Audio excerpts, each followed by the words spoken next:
little further up. Aha! Suspicious person sighted! How? Are you sure you're Dome? Unless...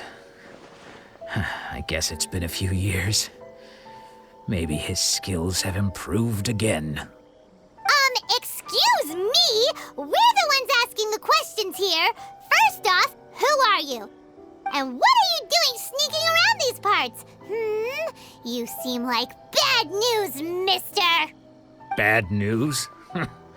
I'll have you know I trained side by side with Domon back in the day, long before you ever showed up. I don't care to talk about that time anymore. But if you must know, I am Domon's senior. His senior? Wait, that means you must be... Anzai? Yes, that's me. Because I don't wish to see Domon or anyone else associated with him ever again. When we were young, we trained under the same swordmaster, studying Make-Yoshi Sui art together.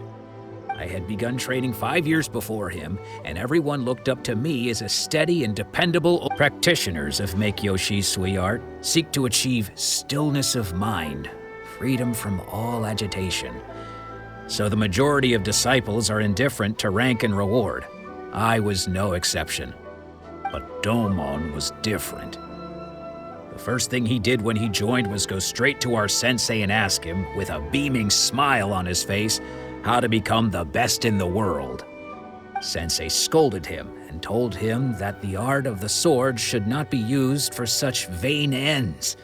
Sensei said that coveting the title of the best swordmaster, barely days into his training, showed that he had a fickle mind, and that this would impede him from ever mastering the blade.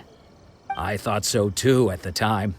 But Domon began making swift progress in his training, and even started catching up with me. Only then did I realize that it was Domon who had long since freed his mind from all agitation. He was consumed by his singular desire to become the best in the world. He sought nothing less than perfection in the art of the sword, and nothing could deter him from this goal, no matter what stood in his way. Sure sounds like he meant business. So how come you don't want to ever see him again? Because until he arrived, I was convinced that I would succeed our sensei as the master of Make-Yoshi Sui art. Of all the disciples, I was the most gifted. I had trained the longest. Everyone had high expectations for me. Domon's arrival changed everything. When we sparred, I lost not just the match, but my pride and my status too. I fled the dojo that day and never looked back. Later, I heard that he sparred with Sensei too.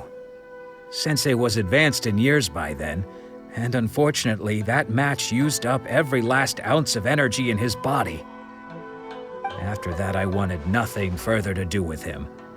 Deep down though, I still respected his mastery of the blade and his commitment to the art of the sword.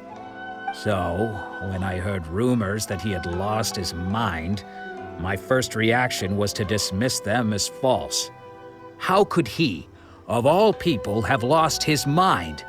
His mind was the sharpest of them all. He had practiced Make-Yoshi Sui art to perfection. I decided to quietly come and see if it were true. Then, to my complete astonishment, I heard him call my name.